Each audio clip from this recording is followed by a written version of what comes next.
What? Let's zoom you out. Let's get situated. Savannah, be professional for the video. What's up, YouTube? Welcome back to my channel.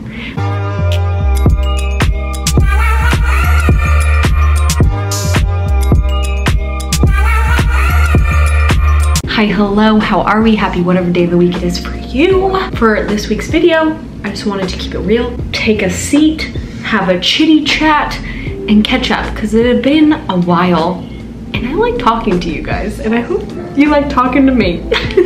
So, with that being said, don't forget to like and subscribe to the YouTube channel, and let's get started. So, first things first, if you guys are caught up and you saw my most recent vlog, I literally filmed these like the day before I edit them, so very up on the schedule. I know there's like some people that will like batch content. Nah, I'm a hot mess.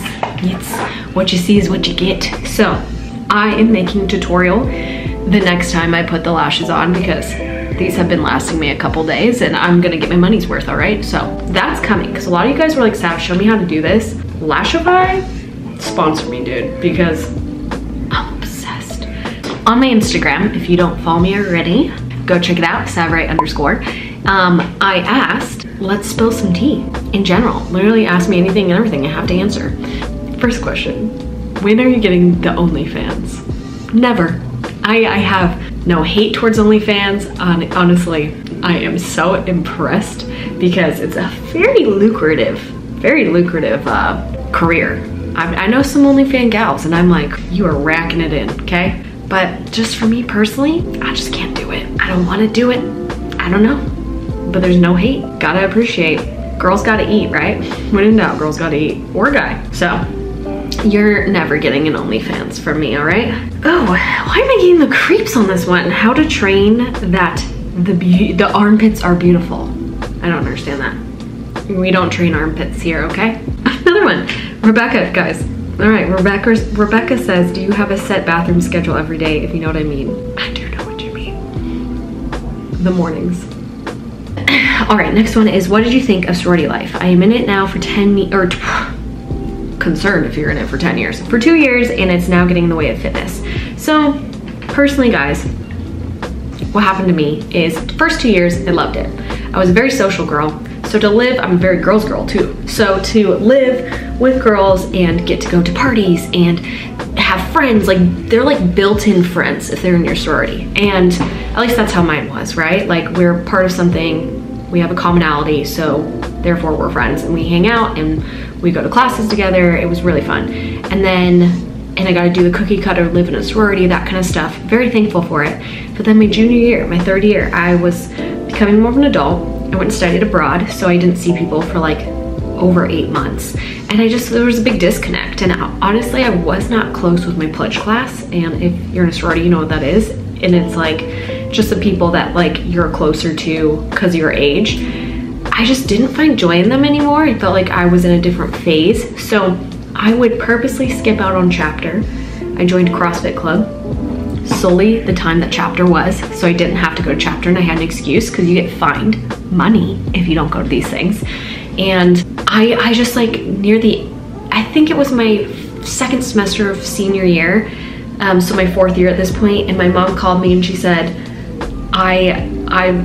there's no point in us paying for this anymore if you don't even go to the chapter, if you don't even go to the parties, like you don't even like hang out with these girls anymore. And I was like, because like my best friends was one from my sorority, my littles, which means like you're really close to them. And then also I was really close to a few work friends because I worked for the university. So I really just wasn't spending time there. And I don't know, it just like, I just didn't feel connected to them. I felt like I wanted to change, and like, I just didn't want to keep partying all the time. And for me, that was what it was.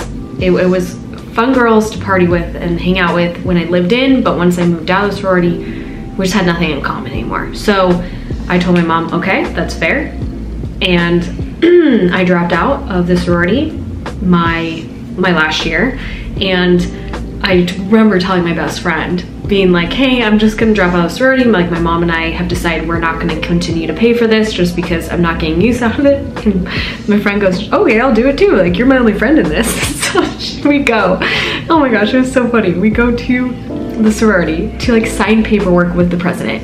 I'm keeping it hush hush. Like I don't want my sorority lows to find out yet. Like this is, for me, I had so many reasons that I didn't want to continue being the sorority, but also like when my mom was like, we don't need to pay for this anymore, I was like, absolutely.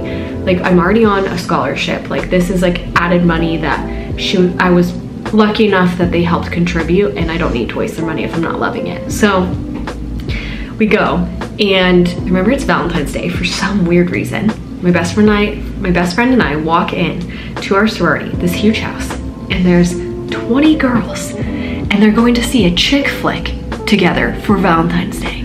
And the president literally, I don't remember who she was anymore. Clearly she was heartless because she literally slams the paperwork on a kitchen table and is like, you can sign there.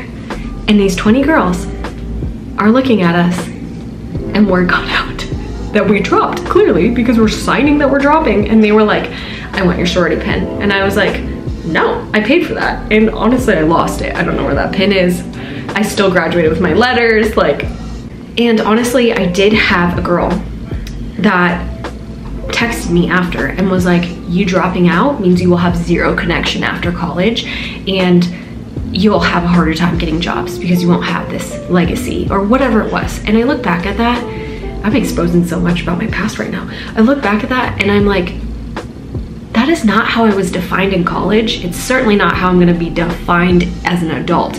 Not once have I ever mentioned that I was in a sorority, and I didn't even include it on my resume. You don't need to. So girl, if you are not feeling connected, leave, because it's expensive. Sometimes you don't like the girls, you don't need to surround yourself with girls you don't like. And if you just feel simply like you outgrew it and it had a purpose, a time, a place, and a purpose for you, great, fantastic, you learned from it, but move the hell on, okay?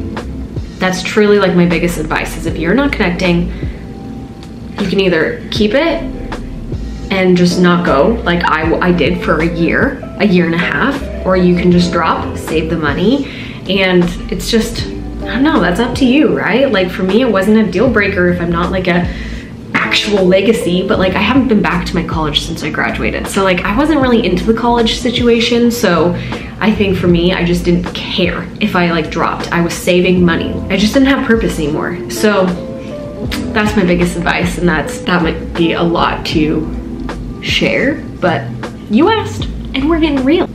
Worst hangover experience ever. Oh my gosh, okay.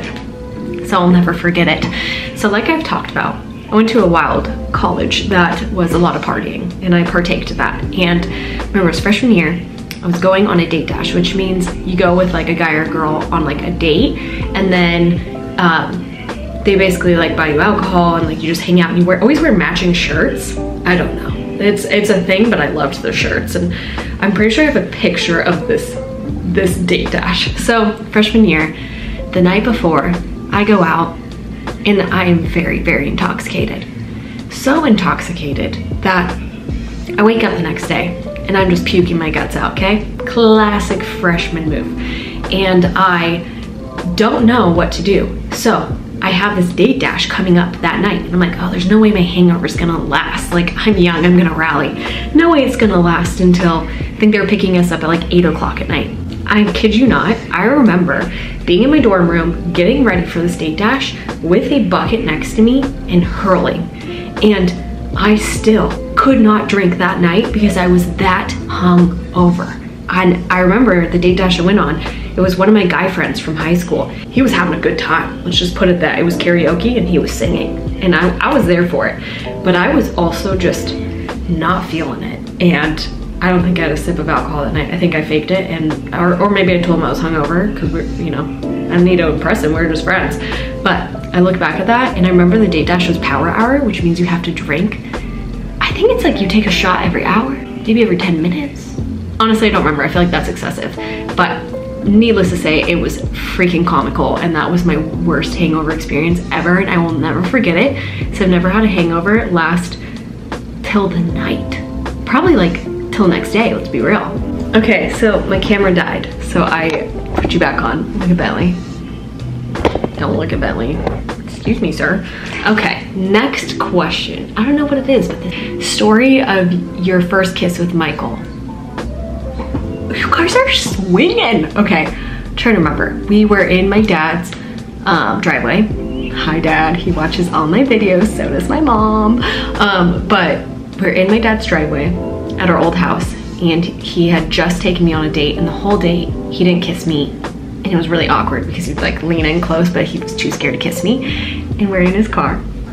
And I remember him saying, "Can I kiss you?" And I was like, "Yeah." And then he kissed me. So we love a man that asks for consent, but I think he was equally nervous, and like, maybe he couldn't get the vibe, like he couldn't understand, because I didn't have a lot of experience dating, so I wasn't like very flirty or anything. So maybe he was like, is this girl into me? Because we had been friends, the whole story on how we kind of met, and like didn't date for a really long time. So maybe he just didn't catch the drift, but I remember us holding hands.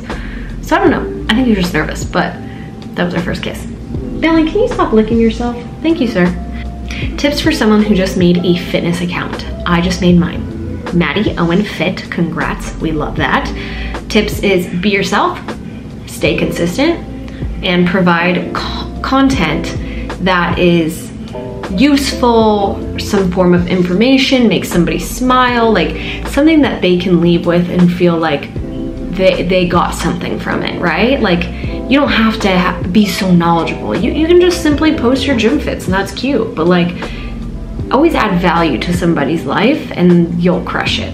That's my biggest advice. Biggest insecurity. Okay, my biggest insecurity is my cellulite behind my legs.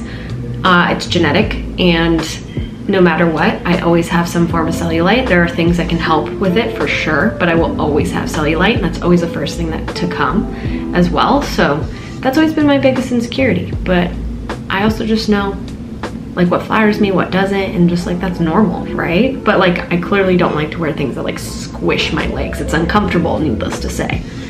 Hi, baby. I'm recording. I'll be done in 5 minutes. Oh, pizza? Yeah, you wanna go? It's at 5. Oh, it's 5. Okay. How do you eliminate negative self-talk when you notice changes in your body? I feel like it's really like affirmations and working on that. And I know that sounds cheesy, but I believe positive self-talk does matter. And when you catch yourself thinking that, divert it, change it to something you love. That's like a big thing for me. That's really helped me, because I used to be really insecure about a lot of things and really not love my body for a really long time, and I just got tired of fighting it, right? So I just really did the inner work first and foremost, instead of just trying to solve it, because once it's solved, you still have those insecurities screaming at you, so you really have to address it firsthand.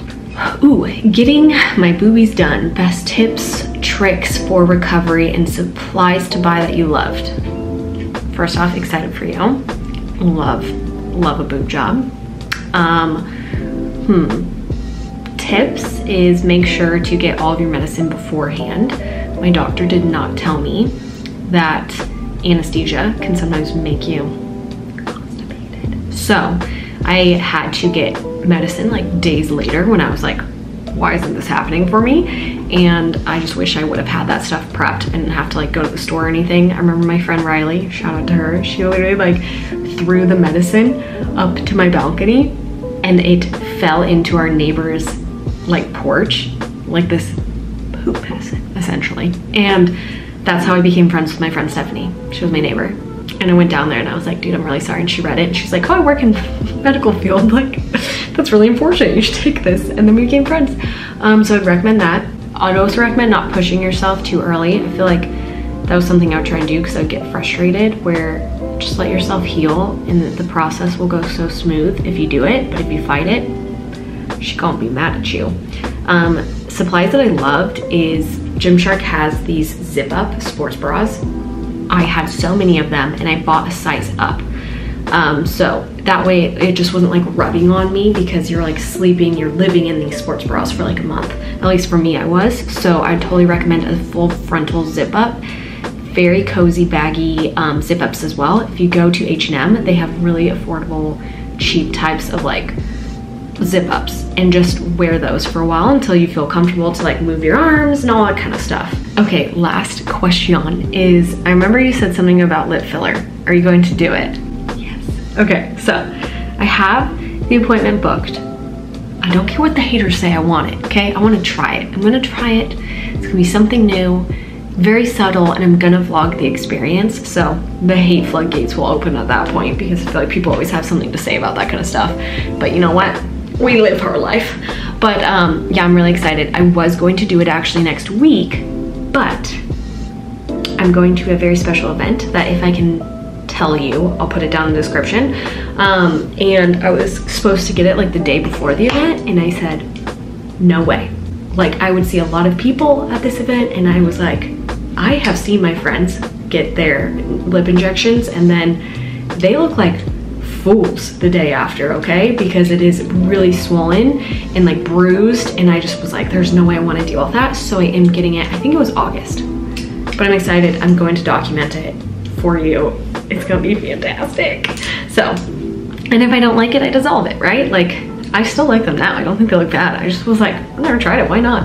I'm like, I'm always down to try something new. So I hope you guys liked this sit down chit chat. Let me know if you want more of them. It was kind of nice. It's good energy and just like being honest and like being more open about my life. I feel like sometimes I'm only like talking about fitness, or I'm only talking about what I eat in a day, and I just kind of wanted to like get to know you guys more and like know what you guys are interested in. And yeah, so that being said, don't forget to like and subscribe to YouTube channel, and I will see you next time.